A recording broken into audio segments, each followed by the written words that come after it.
అగ్గిలాంటి నీ అందాలు రగిలించగానే ఈ చన్నీళ్ళు ఆవిరావిరైపోతాయే సౌందర్యమా.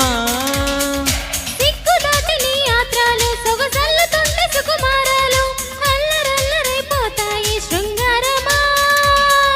నిందించి తప్పించుకోకమ్మా, కను బిందించి కవ్వించుకోకమ్మా. నువ్వంత తెగించరాకమ్మా పోమా. అతి చిలిపిగా మదనుడు వదిలిన సరమి సొగసరి మతి చెదరద ఎదురుగా కనబడితే మల్లీశ్వరి.